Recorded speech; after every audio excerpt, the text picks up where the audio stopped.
నమస్తే ఓర్గల్లు 9 నేషన్ టీవీకి స్వాగతం. హైదరాబాద్లోని ముఖ్యమంత్రి నివాసంలో తెలంగాణ రాష్ట్ర ముఖ్యమంత్రి రేవంత్ రెడ్డిని మర్యాదపూర్వకంగా కలిశారు వరంగల్ పశ్చిమ శాసన సభ్యులు నాయని రాజేందర్ రెడ్డి. అక్టోబర్ 3వ తేదీ నుంచి 13వ తేదీ వరకు జరిగే శ్రీ భద్రకాళి దేవి శరన్నవరాత్రి ఉత్సవాలకు ముఖ్యమంత్రికి ఆహ్వాన పత్రికను అందించి ప్రత్యేకంగా ఆహ్వానించారు. ఈ మేరకు ముఖ్యమంత్రి చేతుల మీదుగా శ్రీ భద్రకాళి దేవి శరన్నవరాత్రి ఉత్సవాల గోడ పత్రికను ఆవిష్కరించారు. ఎమ్మెల్యే ముఖ్యమంత్రిని శాల్వాతో సత్కరించి అమ్మవారి చిత్రపటాన్ని బహుకరించారు. ఈ కార్యక్రమంలో ప్రభుత్వ ప్రధాన సలహాదారులు నరేందర్ రెడ్డి, భద్రకాళి ప్రధాన అర్చకులు శేషు, ఆలయ కార్యనిర్వాహక అధికారి శేషు భారతి పాల్గొన్నారు.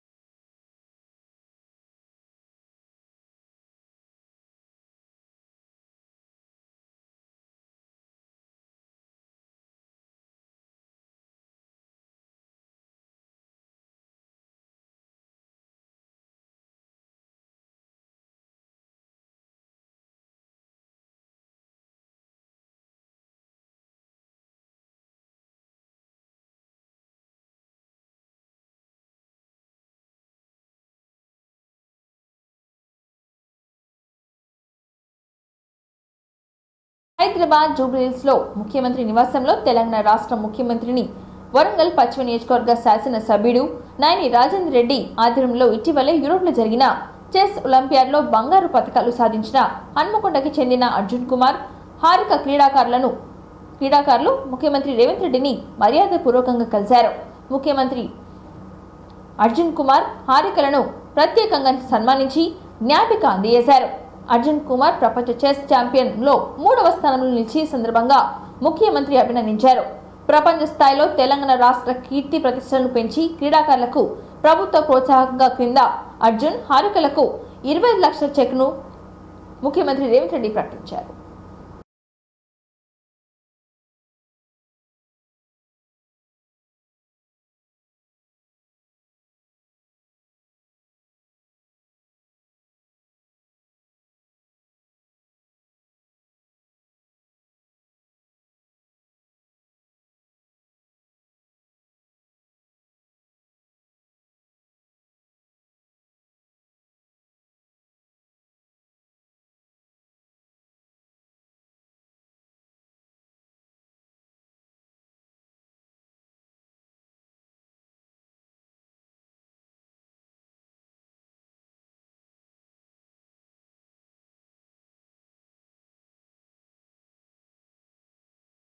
ములుగు జిల్లా తాడ్వాయి రేంజ్ గంగారం సెక్షన్ పరిధిలోని దామర్వాయి బీట్లోని అటవీ ప్రాంతంలో దుండగులు దాడిలో గాయపడిన వరంగల్ ములుగు రోడ్లోని గార్డియన్ హాస్పిటల్ చికిత్స పొందుతున్న forest section officer Vinod Kumar, forest beat officer Sharath చంద్రలను అటవీ పర్యావరణ దేవాదాయ శాఖ మంత్రి కొండ సురేఖ పరామర్శించారు.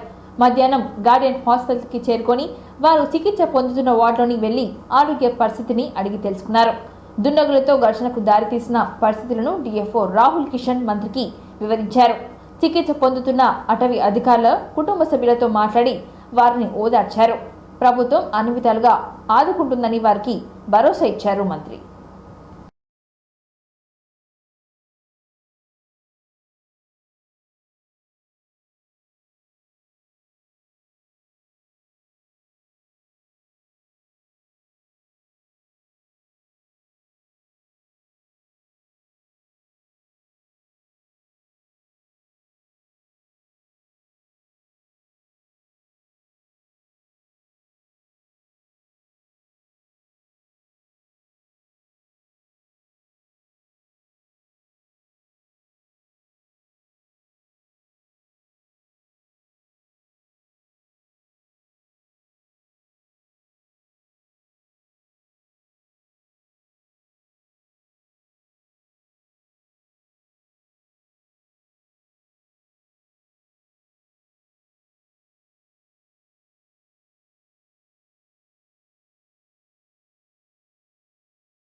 సైంటిఫిక్ రీసెర్చ్ కోసం పూణే, ఢిల్లీ, కోల్కతాతో ఏర్పాటు చేసిన 3 ఫరం రుద్ర సూపర్ కంప్యూటర్లను ప్రధాని నరేంద్ర మోడీ ప్రారంభించారు.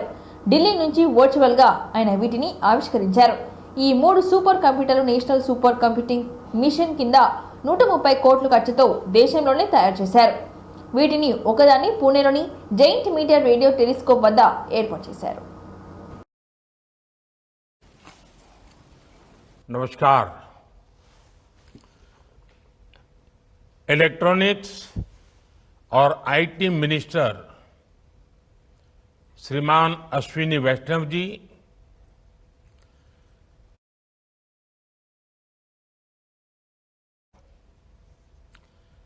देश के वरिष्ठ वैज्ञानिक, इंजीनियर्स, रिसर्चर्स, स्टूडेंट्स, अन्य महानुभाव, एक बहुत बड़ी उपलब्धि का दिन है रहा है। आज का दिन इसका भी परम रुद्र सुपर कंप्यूटर्स बनाए हैं। ये 3 सुपर कंप्यूटर्स दिल्ली, पुणे और कोलकाता में इंस्टॉल किए गए हैं। आज ही देश के लिए अर्का और अरुणिक 2 हाई परफॉर्मेंस कंप्यूटिंग सिस्टम्स का उद्घाटन भी किया गया है। मैं इस अवसर पर देश के वैज्ञानिक समुदाय को, इंजीनियर्स को और सभी देशवासियों को बहुत बहुत बधाई देता हूं। जिन 3 सुपर कंप्यूटर्स का लोकार्पण हुआ है, कंप्यूटिंग कैपेसिटी इंडस्ट्री 4.0 में सही गति से आगे बढ़ रहे हैं। अनुसंधान से आत्मनिर्भरता, साइंटिफिक टेम्पर मजबूत हो, ऐसा कोई सेक्टर नहीं जिसमें भारत नए निर्णय नहीं ले रहा। गगनयान की बड़ी उपलब्धियां तब स्थानीय स्तर पर मॉडल्स बना पाएंगे जिस अपनी स्वदेशी तकनीक से 5G नेटवर्क बनाया है। जैसे आज बड़ी बड़ी कंपनियों के शोध होंगे, इन सब के लिए विशेष बधाई देता हूं। इन उपलब्धियों के लिए मैं देशवासियों को भी बहुत बहुत बधाई देता हूं। मैं आशा करता हूं हमारे युवा, हमारे जो रिसर्चर्स इन एडवांस फैसिलिटीज का लाभ उठाएंगे, फील्ड में नए डोमेन्स को खोलेंगे। एक बार फिर आप सभी को अनेक अनेक शुभकामनाएं।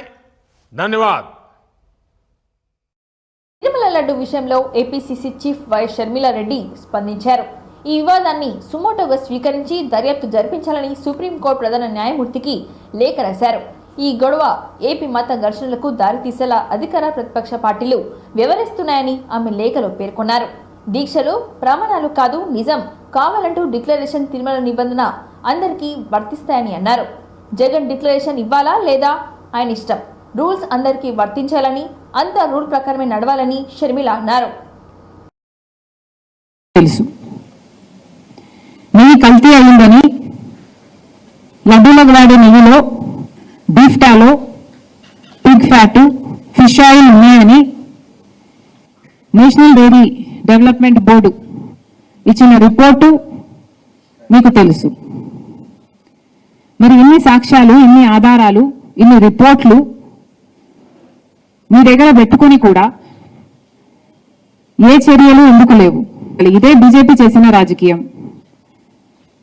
అదే బీజేపీ డైరెక్షన్ లో పవన్ కళ్యాణ్ గారు, కూటమి సర్కారు కూడా వాళ్ళ చెప్పు చేతల్లోనే వాళ్ళు చెప్పినట్టే చేస్తున్నారనడానికి ఇంతకంటే రుజువు కావాలనా?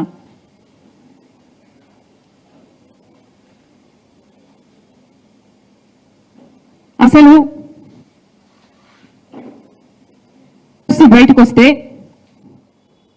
ఎందుకు సిట్టు అప్పుడే ఎందుకు వేయలేదు? ఇప్పుడు చంద్రబాబు గారు సిట్టు వేస్తున్నారు. ఈ సిట్ ఏదో 2 నెలల ముందే వేస్తుండొచ్చు కదా. ఇలా నిజం, ప్రజలకు నిజం తెలియాలి. ఒకవేళ సిబిఐ ఎంక్వైరీ ఏ కారణం చేతైనా వీలు కాకపోతే మన రాష్ట్రం చేస్తున్న ఈ సిట్ ఇన్వెస్టిగేషన్ సుప్రీంకోర్టు స్వయంగా మానిటర్ చేయాలని కోరటం జరిగింది. కలుపుతుంది. ఎప్పుడూ లేనిది మన రాష్ట్రంలో కమ్యూనల్ వైలెన్స్ జరగాలి అని మీకేమైనా హిడెన్ అజెండా ఉందా? మతాల పేరుతో చిచ్చు పెట్టే ఉద్దేశం మీకుందా? ఒక మతాన్ని అవమానించాలి, ఇంకో మతాన్ని రెచ్చగొట్టాలి. ఇదే బీజేపీ చేసిన రాజకీయం. అదే బీజేపీ డైరెక్షన్ లో ఆడి అని మాట్లాడుతున్నారు. ఇన్ని ఆధారాలు తెలియాలి, లేవు. మతాన్ని రెచ్చగొట్టాలి. ఇదే బీజేపీ చేసిన రాజకీయం. మీరు చెప్పినట్టే 140 కోట్ల మంది భారతీయులకు సంబంధించిన అంశం. మరి అలాంటప్పుడు కనీసం ఒక సిబిఐ ఎంక్వైరీ వేయాలని మోడీ గారికి ఎందుకు తోచలేదు? 2 నెలల కిందనే నేషనల్ డైరీ డెవలప్మెంట్ బోర్డు చేతిలో ఒక రిపోర్ట్ వస్తే 2 నెలలుగా రాష్ట్రంలో ఎప్పుడు చూడని రాక్షస రాజ్యం నడుస్తుందని, దేవుడి దర్శనానికి వెళ్తుంటే అడ్డుకునే ప్రయత్నాలు దేశంలోనే ఎక్కడ జరిగి ఉండవని ఏపీ మాజీ ముఖ్యమంత్రి వైఎస్ జగన్మోహన్ రెడ్డి ఆరోపించారు. తిరుమల పర్యటనకు రద్దు చేసుకున్న తర్వాత మీడియా ముందుకు ఆయన వచ్చి మాట్లాడారు. తిరుమల పర్యటన రద్దుకు సంబంధించిన కారణాలకు జగన్ వివరించారు. ప్రస్తుతం ఉన్న పరిస్థితులు రాజకీయ చరిత్రలో ఎక్కడ ఉండవని, రాష్ట్ర వ్యాప్తంగా ఉన్న వైసీపీ నేతలకు, కార్యకర్తలకు నోటీసులు ఇచ్చారని అన్నారు. నా తిరుమల పర్యటనకు అనుమతి లేదని, రావద్దని నోటీసులు ఇచ్చారని, మాజీ సీఎం ఆయనకు దేవుడి దర్శనానికి అనుమతి లేకపోవడం ఏంటని ప్రశ్నించారు. చుట్టుపక్కల రాష్ట్రాల నుండి బీజేపీ వారిని రప్పిస్తున్నారని, బీజేపీ హైకమాండ్కి ఇక్కడ జరుగుతుందంతా తెలుసో తెలీదో తిరుమల లడ్డు విషయంలో చంద్రబాబు చెప్పినవని అపార్థలేని ఒక్కొక్కటిగా రుజువు అవుతారని అన్నారు. డిక్లరేషన్లో రాసుకుంటానేమో రాసుకుంటా. రాష్ట్రంలో ఈరోజు ఎప్పుడూ కూడా చూడని రాక్షస రాజ్యం నడుస్తూ ఉంది. నిజంగా దేవుడి దగ్గరికి వెళ్ళే కార్యక్రమాన్ని కూడా అడ్డుకునే మనస్తత్వం బహుశా నా రాజకీయ జీవితంలో నేను ఎప్పుడు చూడలే. దేవుడి దగ్గరికి దర్శనం చేసుకునేదానికి వెళ్తాము అని అంటే కూడా అడ్డుకునేందుకు ప్రయత్నం చేస్తూ అడుగులు వేస్తూ ఉన్న పరిస్థితులు బహుశా ఎప్పుడూ కూడా జరిగి ఉండదు. దేశంలో కూడా ఎప్పుడు బహుశా జరిగి ఉండదు. రాక్షస రాజ్యం అనేది ఇదే. ఒక రాష్ట్ర ముఖ్యమంత్రి ఇంకా 5 సంవత్సరాలు బ్రహ్మోత్సవాలలో తిరుమల తిరుపతి దేవస్థానానికి వస్త్రాలు సమర్పించిన నేను, ఇన్నిసార్లు తిరుమల తిరుపతి దేవస్థానానికి వెళ్ళిన నేను, ఈరోజు తిరుమల తిరుపతి దేవస్థానానికి నేను రాకూడదట, పోకూడదట. కారణం ఏమిటంటే నా మతమట. నేను అడుగుతా ఉన్నా, నా మతం ఏమిటి, నా మతం ఏమిటి అని అడుగుతా ఉన్నారు. అడుగుతా ఉన్నా నా మతం ఏమిటని. అవును, 4 గోడల మధ్య నేను బైబిల్ చదువుతాను. తప్పేముంది? బయటికి పోతే హిందూ సాంప్రదాయాలను నేను అనుసరిస్తాను, గౌరవిస్తాను. బయటికి పోతే ఇస్లాంను అనుసరిస్తాను, గౌరవిస్తాను. బయటికి పోతే సిక్కిజంను అనుసరిస్తాను, సిక్కిజంను నేను గౌరవిస్తాను. నా మతం ఏమిటని అడుగుతా ఉన్నారు. నా మతం మానవత్వం. డిక్లరేషన్లో రాసుకుంటానేమో రాసుకుంటా. రుణమాఫీ విషయంలో తెలంగాణ ప్రభుత్వానికి మాజీ మంత్రి హరీష్ రావు డెడ్ లైన్ విధించారు. దసరాలోపు రైతులందరికీ రుణమాఫీ చేయాలని అల్టిమేటం ఇచ్చారు. లేదంటే రైతులందరితో కలిసి సచివాలయం ముట్టడిస్తామని హెచ్చరించారు. సిద్దిపేట జిల్లాలోని నుంగనూరు మండలం కేంద్రంలోని రైతులు నిర్వహించిన ధర్నాలో ఆయన పాల్గొన్నారు. ఈ సందర్భంగా ఆయన మాట్లాడుతూ పాలేవో నీళ్లేవో తేలాలంటే కొద్దిగా టైం పడుతుందని అన్నారు. కేసీఆర్ పాలనలో రైతులు ఏ విధంగా ఉండేవారో కాంగ్రెస్ పాలనలో రైతుల పరిస్థితి ఎలా ఉందనేది అందరికీ అర్థమవుతుందని అన్నారు. కేసీఆర్ ముఖ్యమంత్రి కాకముందు రైతులకు ఎరువు బస్తా కావాలంటే ఉదయం 5 గంటలకు చెప్పు లైన్లో పెడితే ఎరువు బస్తా దొరికేదని గుర్తు చేశారు. కేసీఆర్ ప్రతి ఊరికి ఎరువులను లారీలో పంపిస్తే ఇప్పుడు కాంగ్రెస్ రైతులను ఎరువు బస్తా కోసం లైన్లో నిలబెట్టిందని విమర్శించారు. రేషన్ కార్డుతో సంబంధం లేకుండా రుణమాఫీ చేస్తా అన్నావు. మరి ఎందుకు ఇంతమంది ఆగబట్టినవి? ఒక మల్యాల ఊర్లో ఇంతమంది కాగినాయి. ఒక రేషన్ కార్డు పేరు మీద ఇంతమంది ఆగబట్టినావు. బ్యాంకులు అప్పిచ్చేటప్పుడు రేషన్ కార్డు అడిగిండ్రా? పాస్బుక్ అడిగిండ్రు గంతే. పాస్బుక్ చూసి అప్పిచ్చినప్పుడు మాఫీ చేసేటప్పుడు కూడా పాస్బుక్ చూసే మాఫీ చేయాలి. ఎందుకు రేషన్ కార్డుతో ముడిపెడుతున్నావు? ఇది మోకాలకు బోడగుండుకు ముడిపెట్టినట్టు. రేషన్ కార్డుతో ముడిపెట్టి రైతు పోసుకుంటున్నాడు. కార్డుతో ముడిపెట్టి రైతుల ఉసురు పోసుకుంటున్నాడు ఇవాళ రేవంత్ రెడ్డి గారు. దయచేసి ఆలోచన చేయండి. ఇప్పటికైనా రైతుల ఆగ్ర ఆవేశాలు రాకముందు ఈ పండుగలోపు, వచ్చే బతుకమ్మ దసరా పండుగలోపు రైతులందరికీ రుణమాఫీ చేయాలని ఈ ప్రభుత్వాన్ని హెచ్చరిస్తా ఉన్నాం. మా మల్లారెడ్డి అన్న చెప్పినట్టు ఒకవేళ పండుగలోపు చేయకపోతే మొత్తం తెలంగాణ హైదరాబాద్కు వచ్చి నీ సెక్రటరీని ముట్టడించడానికి కూడా తయారున్నాం, జాగ్రత్త అని చెప్పి హెచ్చరిస్తూ జై తెలంగాణ. పార్టీ ఔటర్ రింగ్ లో నిర్మిస్తే గత ప్రభుత్వం 7,380 కోట్లకు అమ్ముకుందని మంత్రి పొన్నం ప్రభాకర్ మండిపడ్డారు. బీఆర్ఎస్ హయాంలో హైదరాబాద్ పై పెట్టిన ఖర్చు వివరాలపై చర్చకు రావాలని సవాల్ విసిరారు. హైదరాబాద్ ప్రజలు దాహార్తి తీర్చే ప్రయత్నం చేశారని ప్రశ్నించారు. 10 ఏళ్లు అధికారంలో ఉన్న వాటర్ లాగింగ్ సెంటర్లు అలాగే ఉన్నాయని అన్నారు. పాత బస్తీలో మెట్రో రైలు నిర్మాణాన్ని అడ్డుకున్నారని విమర్శించారు. మూసీ నిర్వాసితులకు అన్యాయం చేస్తున్నారని ప్రతిపక్షం ఆరోపణలకు మంత్రి పొన్నం ప్రభాకర్ ఖండించారు. సోషల్ మీడియా ప్రజలను తప్పుదో పట్టించేటువంటి అవాస్తవాలను చెప్పి సోషల్ మీడియా మేనేజ్మెంట్ ద్వారా దుష్ప్రచారాలను చేసి వ్యక్తిగతంగా తిట్టేటువంటి అంశాలను ప్రభుత్వంలో ఒకవేళ మీకు నచ్చకపోతే ముఖ్యమంత్రి గారిని విమర్శించదలుచుకున్నారు, మంత్రులను విమర్శించదలుచుకున్నారు, పార్లమెంట్ సభ్యులు విమర్శించదలుచుకున్నారు, లేదా చట్టం ఉంది, న్యాయం ఉంది, కోర్టు ఉంది, డెమోక్రసీ ఉంది. అన్నిటికంటే రేపు పొద్దున బ్యాలెట్ ఓటింగ్ ఉన్నది. అవి వదిలిపెట్టి కొంతమందిని రెచ్చగొట్టి కుటుంబ సభ్యులతో సహా సంబోధించేటువంటి వ్యాఖ్యలు, వాటిని మీరు తీవ్రంగా ప్రచారం చేసేటువంటి అంశం మీద నేను సిటీ పోలీస్ కమిషనర్ గారిని కూడా ఆదేశిస్తా ఉన్నాం. అటువంటి వాళ్ళు ఎవరు చర్యలకు పాల్పడ్డా తగిన విధంగా చర్యలు తీసుకోవాలని కోరుతా ఉన్నాం. ఇలా ఇది మంచి సంస్కృతి కాదు. గతంలో అనేక మంది మా వాళ్ళ మీద అటువంటి ఏదైనా ఒక పోస్ట్ క్రియేట్ అయితే ఇళ్లలో అర్ధరాత్రి చేసి అరెస్ట్ చేసి తీసుకొచ్చినారు. ఇలా ఇటువంటి ఆందోళనకరం కలిగించేటువంటి లాంగ్వేజెస్ ఉపయోగించి నెపంతో వ్యక్తిని హత్య చేసిన ఘటనలో నిందితుడి అరెస్ట్, రిమాండ్కు తరలింపు చేశారు. వివరాలకు వెల్లడించి తొలూరు సిఐ జగదీష్ మాట్లాడుతూ మహబూబాబాద్ జిల్లా ఇనుగుర్తి మండలం చిన్న ముప్పారం గ్రామానికి చెందిన మల్లం యాకయ్య సన్ ఆఫ్ రామయ్య, వయసు 60, చిన్న ముప్పారం అనే వ్యక్తిని మంత్రాలు చేశాడనే అనుమానంతో ఈరోజు ఉదయం సుమారు 6:30 అదే గ్రామానికి చెందిన మల్లం రాజు సన్ ఆఫ్ వెంకట నర్సులు, వయసు 45, చిన్న ముప్పారం ముత్యాలమ్మ గుడి వద్ద మంచం కాలుతో తలపై కొట్టి చంపాడనేది అతని కొడుకు మల్లం రమేష్ ఇచ్చిన ఫిర్యాదు మేరకు ఘటనా స్థలానికి వెళ్లి విచారించి మల్లం రాజు అనే వ్యక్తి అరెస్ట్ చేసి రిమాండ్కు తరలించడం జరిగిందని అన్నారు. ఈరోజు నెల్లికుదురు పోలీస్ స్టేషన్ పరిధిలోని చిన్న ముప్పారం గ్రామంలో మల్లం యాకయ్య 60 సంవత్సరాల వ్యక్తి హత్య చేయబడ్డాడు. దాని మీద మల్లం యాకయ్య కుమారైనటువంటి మల్లం రమేష్ ఇచ్చిన ఫిర్యాదు మేరకు ఈరోజు చిన్నపురం గ్రామంలో మల్లం యాకయ్య సంబంధ ప్రదేశానికి వెళ్ళి విచారించడం జరిగింది.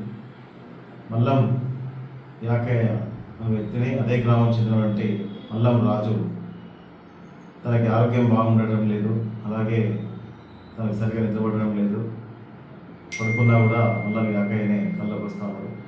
దీని అంతటికి కూడా మల్లం యాకయ్య తనకి మంత్రాలు చేసి ఉంటాడని చెప్పేసి తను భావించి మల్లం యాకయ్యని ఎలాగైనా చంపాలని చెప్పేసి నిర్ణయించుకుని ఈరోజు ఉదయం 6:20 ప్రాంతంలో మంచం పెట్టెతో మల్లం యాకయ్య తలపై చంపడం జరిగింది. అతన్ని అరెస్ట్ చేసి కోర్టు ముందు ప్రవేశపెట్టారు. తిరుపతి లడ్డు వివాదంపై కేంద్రం సీరియస్ గా ఉందని అన్నారు నిజామాబాద్ ఎంపీ ధర్మపురి అరవింద్. లడ్డు మాత్రమే కాదు భక్తులు ఇబ్బంది పడుతున్నారని అన్నారు. సనాతన ధర్మం స్థాపన కోసం గతంలో బోర్డు ఏర్పాటు కావాల్సిందని అన్నారు. హిందూ సమాజాన్ని ఐక్యతను దెబ్బతీసే కుట్ర జరుగుతుందని, తిరుమల లడ్డు కల్తీపై సమగ్ర విచారణ జరిపించాలని అన్నారు. తెలంగాణలో కాంగ్రెస్ కు ప్రత్యామ్నాయం బీజేపీనే అని అన్నారు బీజేపీ ఎంపీ అరవింద్.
మీరు హైదరాబాద్లోనే చాలా సెలెక్టివ్గా పోతా ఉన్నారు. ఏలటి వరకు మీరు పాత బస్తీలో అడుగే పెట్టలేదు. మీ హైడ్రాకి అన్ని కాళ్ళు, అమీబాకి, హైడ్రాకి, అదేంది ఇంకోటి ఆక్టోపస్కి, ఇట్లాంటి పేర్లు పెట్టుకుంటా ఉన్నారు.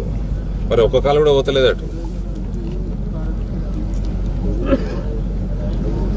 స్పష్టంగా త్రూ అవుట్ ఎక్కడెక్కడ చేయదలుచుకున్నారు మొత్తం చేయండి అందరికీ, గుజరాత్ మాదిరిగా. ఇంకా కొనుగోలు కేంద్రాలు ఫస్ట్ వీక్లో కొనుగోలు కేంద్రాలు స్టార్ట్ చేస్తామని చెప్తారు. ఇవన్నీ మనం చూస్తూ ఉన్నాము. ఇంకా సంవత్సరం కూడా అయిపోవచ్చింది ఈ ప్రభుత్వం. బోనస్ అయితే అసలే లేదు బోనస్ అని ఒక కన్స్ట్రక్టివ్ అపోజిషన్ ఎంపీగా నేను కోరుకుంటా ఉన్నా. మీరు చేసిన వాగ్దానం నిలబెట్టుకుంటా. రాష్ట్రంలో కాంగ్రెస్ భారతీయ జనతా పార్టీ మధ్యలోనే ఉంటుంది. స్కీమ్ ఇంప్లిమెంట్ చేయాలన్నా దిక్కుమాల పైసలు లేని దిక్కుమాల పరిస్థితి లేరు. ఆయనకి పుట్టడం ఒక అదృష్టంగా భావిస్తాను. మనకి ప్రాంత ప్రజల సేవలో నారాయణను మించిన వాళ్ళు లేరు. అనేక మార్లు పోయిన వాళ్ళు, మంచి సిస్టమ్స్ ఉండే ఆడ.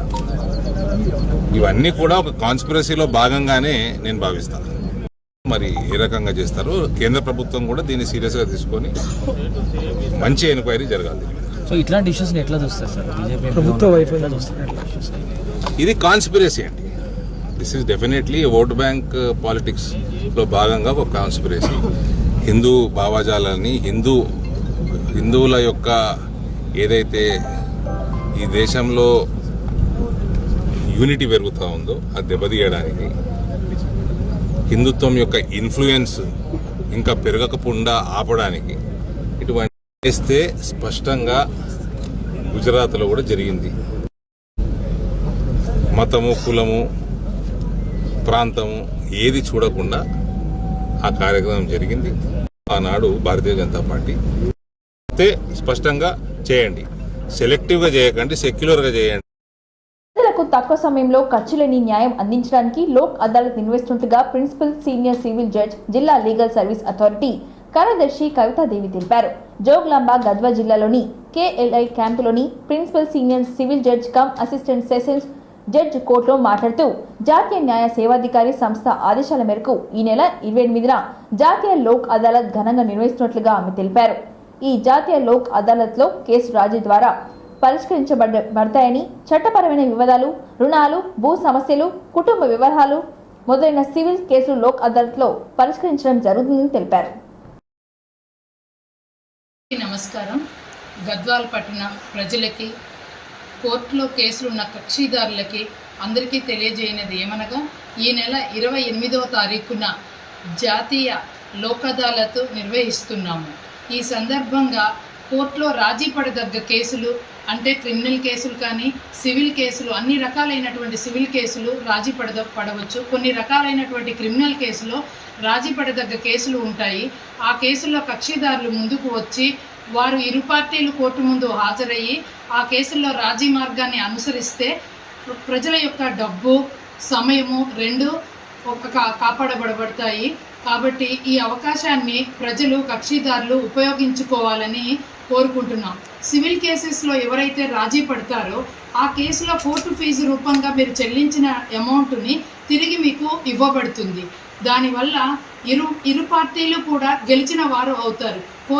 కోర్టులో కేసు వేసిన వాళ్ళు, ఎవరి మీద అయితే కేసు వేశారో వాళ్ళు ఒక రాజీ మార్గాన్ని అనుసరిస్తే ఒక రాజమార్గం లాగా మీ భవిష్యత్తులో కూడా మీ ఇద్దరి మధ్య అనుబంధాలకి ఎటువంటి ఆటంకాలు లేకుండా సాగించడానికి అవకాశం ఉంటుంది. కాబట్టి ప్రజలందరినీ కోరుకునేది ఏంటంటే ఈ అవకాశాన్ని ఉపయోగించుకొని ఎక్కువ సంఖ్యలో మీ కేసుల్ని పరిష్కరించుకోవాల్సిందిగా కోరుకుంటున్నాము.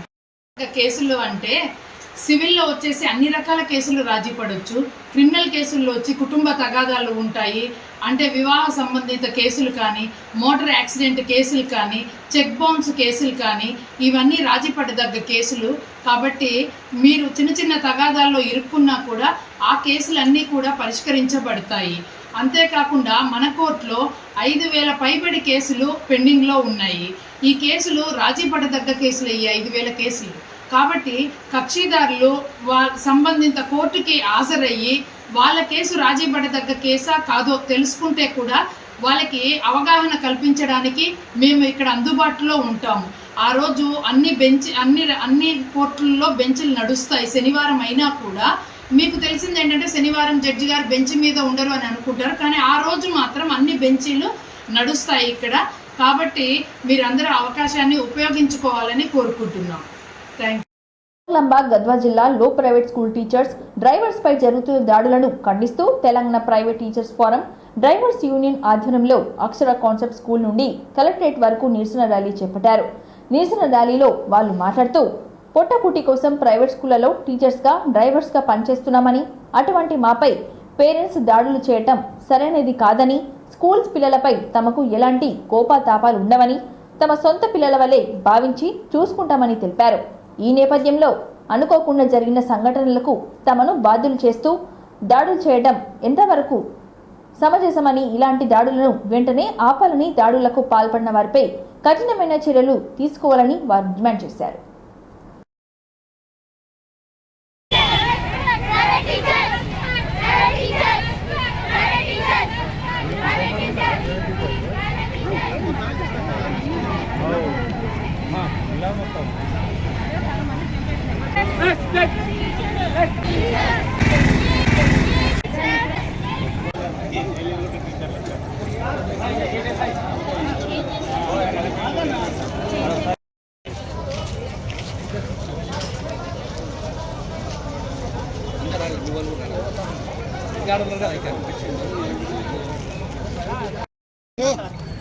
మీరు వచ్చేయండి అంటే మాది కాదు, మీరు చేసుకున్నాను.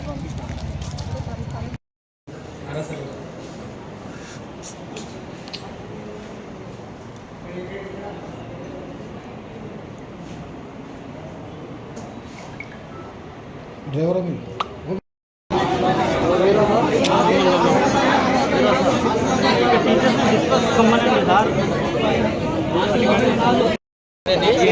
స్కూల్లో డ్రైవర్గా పనిచేస్తాను. ఇక్కడ జరిగిన విషయం తెలుసుకుని హాస్పిటల్ దగ్గరికి పోయినాము. అక్కడ పోయిన ఏంటంటే అక్కడ పేరెంట్ వచ్చేసి ఇట్లా బాబు చదివారు చెప్పేసి చేసి మా మీద చేయండి అన్నీ కలిపి కొట్టేసి ఎందుకు దారుణంగా కొడుతున్నారంటే అడిగితే కూడా క్వశ్చన్ లేదు. 5-6 మంది కలిసి ఎట్ట పడితే అట్ట మమ్మల్ని విచిత్రంగా కొట్టిన వాళ్ళు. ఎందుకు దాడి చేస్తున్నారు, మేము చేసే తప్పేమిది అనే మాట కూడా ఛాన్స్ ఇస్తలేరు మాకు. ఎందుకు సార్ మీరు ఇట్లా చేస్తున్నారు అని చెప్పి సార్ని రెస్పెక్ట్ అడిగితే కూడా వాళ్ళు మమ్మల్ని రెస్పెక్టే లేదు.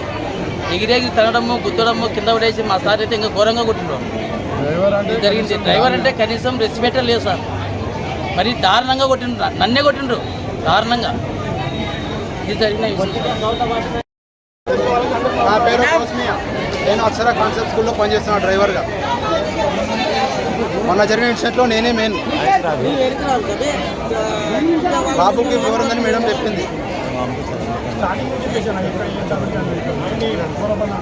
బాబుకి బస్సు ఎక్కిండు, ఫ్రీగా ఎక్కిండు బస్సు.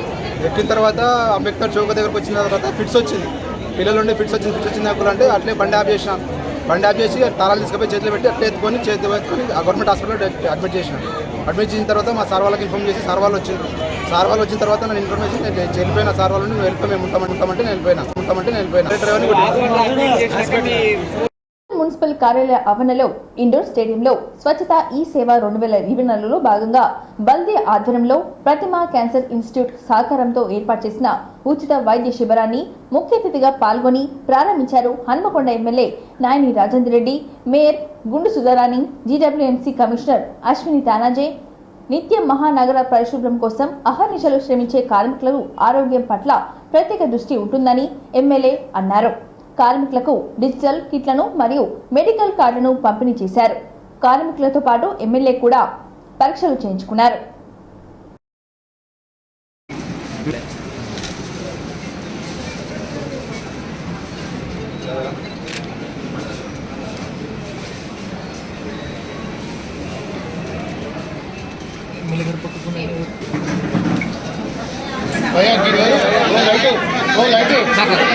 మేడం రావాలి.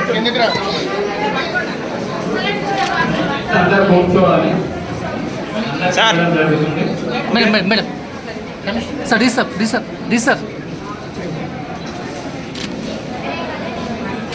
భయ్యా జూమ్ తీసుకో.